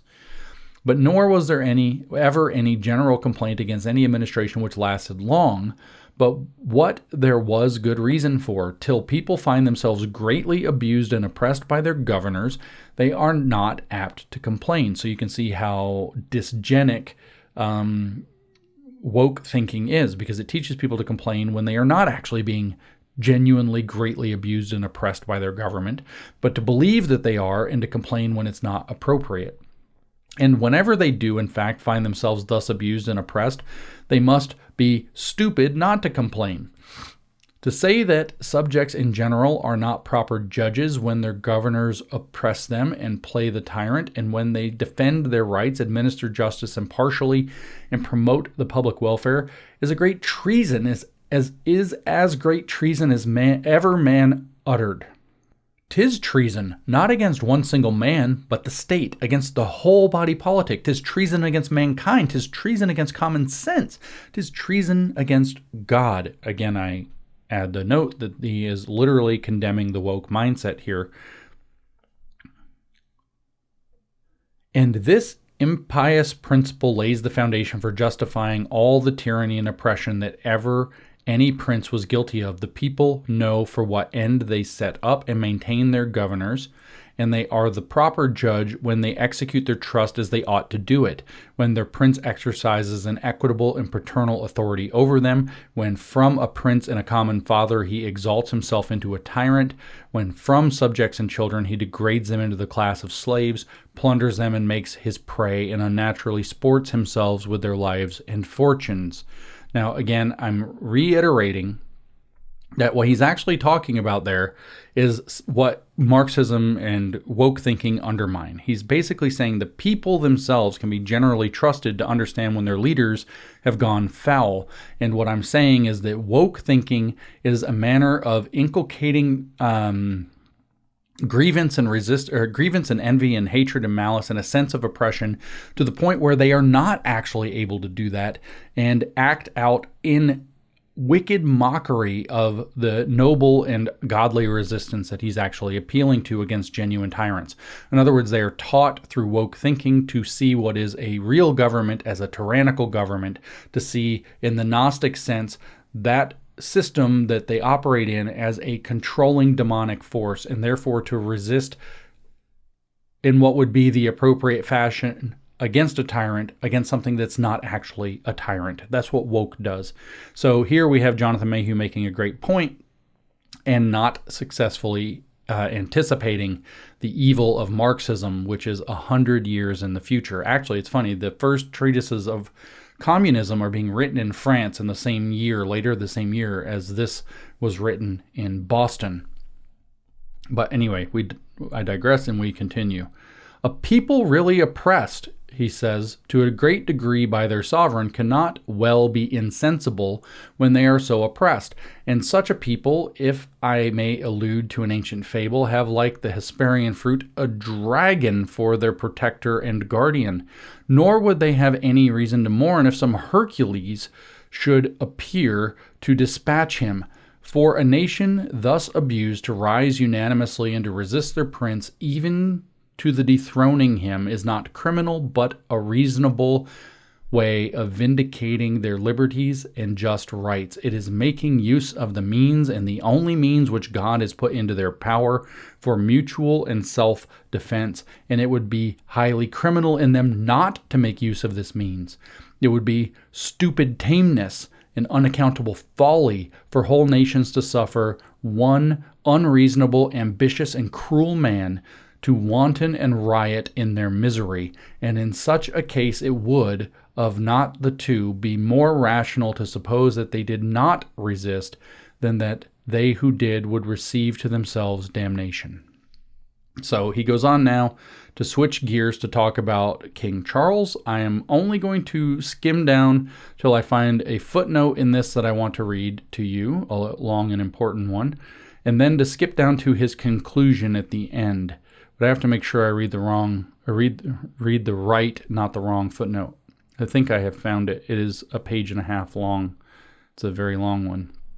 So after talking a bit about King Charles I and his oppression and his losing of his head, and then this feast that's set up to commemorate his death to appease Charles II, and why this is ridiculous and not so good.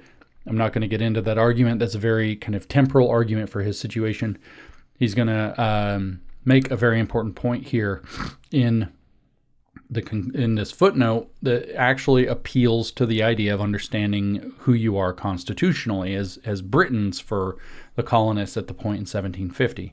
He says, the English Constitution is originally and essentially free.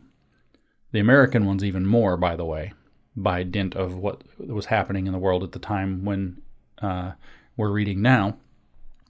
The character by which Julius Caesar and Tacitus both give of the ancient Britons so long ago is that they were extremely jealous of their liberties. as well as a people of a martial spirit. Nor have there been wanting frequent instances and proofs of the same glorious spirit in both respects remaining in their posterity ever since. That's us too, by the way. In the struggles they have made for liberty, both against foreign and domestic tyrants. Their kings hold their titles to the throne solely by the grant of Parliament. That is, in other words, by the voluntary consent of the people. And you can start to hear that how much of the English Constitution transfers into the American Constitution, right? And the American Declaration, as a matter of fact, which was saying you're not giving us our rights as Englishmen, and so we're going to assert something a little bit better, as a matter of fact. And, he says, agreeably hereto, the prerogative and knights of the crown are stated, defined, and limited by law, and that as truly and strictly as the rights of any inferior officer in the state, or indeed of any private subject. And it is only in this respect that it can be said that the king can do no wrong. Being restrained by the law, he cannot, while he confines himself within those just limits which the law prescribes to him as the measure of his authority, injure and oppress the subject. The king in his coronation oath swears to exercise only such power as the Constitution gives him, and the subject in the oath of allegiance swears only to obey him in the exercise of such a power. The king is as much bound by his oath not to infringe the legal rights of the people as the people are bound to yield subjection to him, from whence it follows that as soon as the prince sets himself up above the law, he loses the king in the tyrant. He does to all intents and purposes unking himself by acting out of and beyond that sphere which the Constitution allows him to move in. And in such cases he has no more right to be obeyed than any inferior officer who acts beyond his commission. The subject's obligation to allegiance then ceases, of course, and to resist him is no more rebellion than to resist any foreign invader. There is an essential difference betwixt the government and tyranny, at least under such a constitution as the English. The former consists in ruling according to the law and equity, the latter in ruling contrary to the law and equity. So also there is an essential difference betwixt resisting a tyrant and rebellion. The former is a just and reasonable self-defense. The latter consists in resisting a prince whose administration is just and legal. And this is what denominates it a crime. Now, it is evident that King Charles's government was illegal and very oppressive through the greatest part of his reign, and therefore to resist him was no more rebellion than to oppose any foreign invader or any other domestic oppressor. Now, this logic, actually this was after a long list of grievances against Charles were given, he adds his footnote, and this logic is repeated against King George III about 26 years later when we get to the point of the Declaration of Independence and its long list of grievances. So I'm going to skip down to the conclusion now and read how he closes this, because I'm not going to get all into his argument about King Charles' martyr day on the 30th of January, which was the occasion of him deciding to write this. To conclude, he says, let us all learn to be free and to be loyal. Let us not profess ourselves vassals to the lawless pleasure of any man on earth. But let us remember at the same time government is sacred and not to be trifled with. It is our happiness to live under the government of a prince who is satisfied with ruling according to law, as every other good prince will. We enjoy under his administration all the liberty that is proper and expedient for us. It becomes us, therefore, to be contented and dutiful subjects. Let us prize our freedom, but not use our liberty for a cloak of maliciousness. There are men who strike at liberty under the term licentiousness. There are others who aim at popularity under the disguise of patriotism. Be aware of both, or maybe beware both. Extremes are dangerous. There is at present amongst us perhaps more danger of the latter than the former, that is, people who aim at popularity under the guise of patriotism. Woke right, that's your grifter class right there. For which reason I would exhort you to pay all due regard to the government over us, to the king and all in authority, and to lead a quiet and peaceable life. And while I am speaking of loyalty to our earthly prince, suffer me just to put you in mind to be loyal also to the supreme ruler of the universe, by whom kings reign and princes decree justice. To which king, eternal, immortal, invisible, even to the only wise God, be all honor and praise, dominion, and thanksgiving through Jesus Christ our Lord. Amen. Finis. So that's quite the sermon, isn't it? It's really a majestic piece. It's really a foundation piece for America and its thoughts. That's a long commentary, in my opinion, one of the best commentaries on Romans 13 that you will hear. You don't need a different one. I encourage you all, if you are a Christian especially, to familiarize yourself with this argument about Romans 13 and to think judiciously about how we should be applying it. And it cuts both ways, that we should, in fact, be obedient to a just government, whether it's Christian or not, as a matter of fact.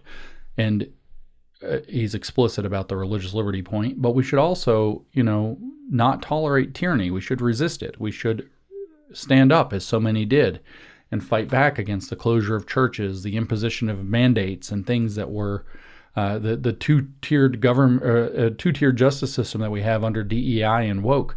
We are right to resist those. It is not just morally right and deeply right in every sense. It is also our duty. It's right in the American sense, beyond all that.